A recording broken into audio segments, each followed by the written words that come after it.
warahmatullahi wabarakatuh. Salam sejahtera untuk kita semua. Perkenalkan, nama saya Marula Aulia, mahasiswa Universitas Bung Hatta, Fakultas Ekonomi dan Bisnis, Prodi Ekonomi Pembangunan, dengan NPN 20035. Sebelumnya saya ucapkan terima kasih kepada Ibu Hermawati sebagai dosen pengampu mata kuliah Statistik Deskriptif. Baiklah, di sini saya akan menjelaskan mengenai materi distribusi frekuensi. Pengertian distribusi frekuensi. Distribusi frekuensi adalah susunan data menurut kelas-kelas tertentu atau menurut kategori tertentu dalam sebuah daftar. Bagian-bagian distribusi frekuensi. A. Kelas-kelas. Kelas adalah kelompok nilai data atau variabel. B. Batas kelas. Batas kelas adalah nilai yang membatasi kelas yang satu dengan kelas yang lain. Batas kelas terdapat dua. 1. Batas kelas bawah atau lower class limit terdapat di deretan sebelah kiri setiap kelas. 2. Batas kelas atas atau upper class limit terdapat di deretan sebelah kanan setiap kelas. Batas kelas merupakan batas semu dari setiap kelas karena di antara kelas yang satu dengan kelas yang lain masih terdapat lubang tempat angka-angka tertentu. C. Tepi kelas. Tepi kelas atau class boundary disebut juga batas nyata kelas, yaitu batas kelas yang tidak memiliki lubang untuk angka tertentu antara kelas yang satu dengan kelas yang lain. Tepi kelas ada dua. 1. Tepi bawah kelas atau batas kelas bawah sebenarnya. 2. Tepi atas kelas atau batas kelas atas sebenarnya. D. Titik tengah kelas. Titik tengah kelas atau tanda kelas adalah angka atau nilai data yang terletak pada tengah suatu kelas. Titik tengah kelas merupakan nilai yang mewakili kelasnya. Titik tengah kelas sama dengan batas atas ditambah batas bawah. E. Interval kelas. Interval kelas atau kelas interval adalah selang yang memisahkan kelas yang satu dengan kelas yang lain. F. Panjang interval kelas. Panjang interval kelas adalah jarak tepi atas kelas dengan tepi bawah kelas. G. Frekuensi kelas. Frekuensi kelas adalah banyaknya data yang termasuk ke dalam kelas tertentu. Ini adalah contoh tabel modal perusahaan X. Dari distribusi frekuensi di atas, dapat kita ketahui banyaknya kelas adalah 5. Batas kelas-kelas adalah 50, 59, 60, 69, dan seterusnya. Batas bawah kelas-kelas adalah 50, 60, 70, 80, 90.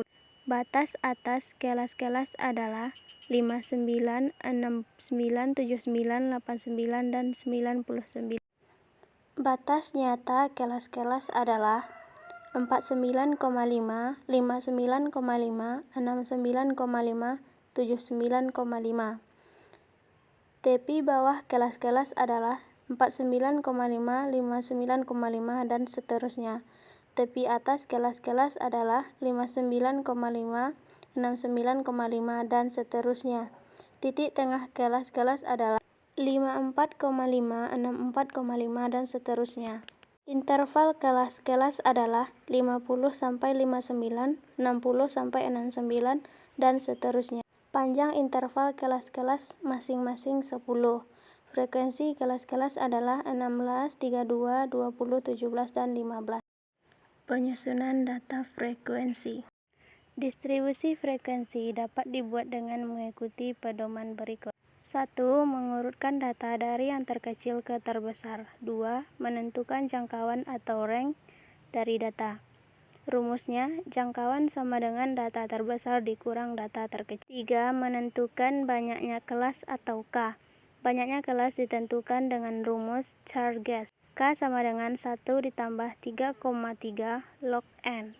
4. Menentukan panjang interval kelas. Panjang interval kelas sama dengan jangkauan dibagi banyaknya data. 5. Menentukan batas bawah kelas pertama. Batas bawah kelas pertama biasa dipilih dari data terkecil atau data terkecil yang berasal dari pelebaran jangkauan. dan selisihnya harus menuliskan kurang dari frekuensi panjang kelas secara interval melidih kelasnya. dalam kolom tarus atau tali sesuai banyak data. Histogram, poligon, frekuensi, dan kurva. Histogram dan poligon frekuensi adalah dua grafik yang sering digunakan untuk menggambarkan distribusi frekuensi. Histogram merupakan grafik batang dari distribusi frekuensi, dan poligon frekuensi merupakan grafik garis. Gambar di atas merupakan A. Contoh histogram, B. Contoh poligon frekuensi. Kurva frekuensi. Kurva distribusi frekuensi disingkat kurva frekuensi yang telah dihaluskan, mempunyai berbagai bentuk dengan ciri-ciri tertentu. Bentuk-bentuk kurva frekuensi. 1. Simetris atau berbentuk lonceng.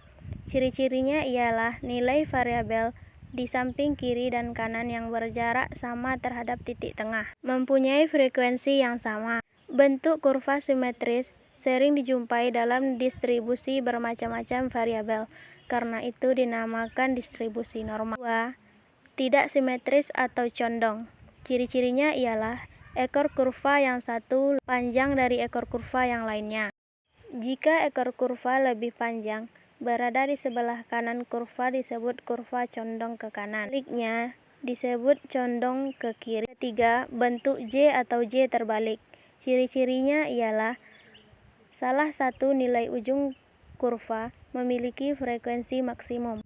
Bentuk U dengan ciri-ciri kedua ujung kurva memiliki frekuensi maksimum.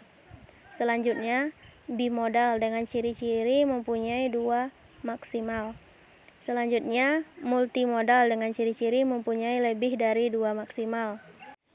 Terakhir yaitu uniform, terjadi bila nilai-nilai variabel dalam suatu interval mempunyai frekuensi sama.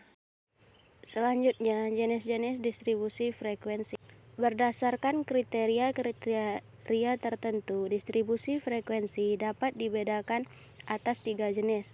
Pertama, distribusi frekuensi biasa. Distribusi frekuensi biasa adalah distribusi frekuensi yang hanya berisikan jumlah frekuensi dari setiap kelompok data atau kelas. Distribusi frekuensi biasa ada dua. Yang pertama, distribusi frekuensi numerik. Distribusi frekuensi numerik adalah distribusi frekuensi yang pembagian kelasnya dinyatakan dalam angka. Yang kedua adalah distribusi frekuensi peristiwa atau kategori. Distribusi frekuensi peristiwa atau kategori adalah distribusi frekuensi yang pembagian kelasnya dinyatakan berdasarkan data atau golongan data yang ada. Selanjutnya, distribusi frekuensi relatif. Distribusi frekuensi relatif adalah distribusi frekuensi yang berisikan nilai-nilai hasil bagi antara frekuensi kelas dan jumlah pengamatan yang terkandung dalam kumpulan data yang berdistribusikan tertentu. Gambar tersebut adalah contoh dari rumus distribusi frekuensi relatif, di mana F relatif sama dengan F1 per sigma F dikali 100, 1 sama dengan 1, 2, 3, dan seterusnya. Selanjutnya, distribusi frekuensi kumulatif. Distribusi frekuensi kumulatif adalah distribusi frekuensi yang berisikan frekuensi kumulatif. Frekuensi kumulatif adalah frekuensi yang dijumlahkan. Distribusi frekuensi kumulatif memiliki grafik atau kurva yang disebut ogive. Pada ogive dicantumkan frekuensi kumulatifnya dan digunakan nilai batas kelas. Distribusi frekuensi kumulatif ada dua. Yang pertama, distribusi frekuensi kumulatif kurang dari adalah distribusi frekuensi yang memuat jumlah frekuensi yang memiliki nilai kurang dari batas kelas suatu interval tertentu. Yang kedua yaitu distribusi frekuensi kumulatif lebih dari adalah distribusi frekuensi yang memuat jumlah frekuensi yang memiliki nilai lebih dari nilai batas kelas suatu interval tertentu.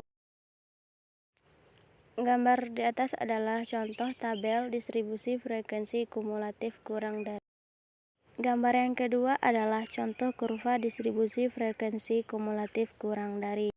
Dan gambar yang terakhir yaitu tabel distribusi frekuensi kumulatif lebih dari serta kurva distribusi frekuensi kumulatif lebih dari. Baiklah, sekian penjelasan mengenai distribusi frekuensi. Dan saya ucapkan terima kasih kepada teman-teman dan ibu yang sudah menonton video ini, serta saya meminta maaf atas segala kekurangan dan salah-salah kata yang ada dalam video ini. Wassalamualaikum warahmatullahi wabarakatuh.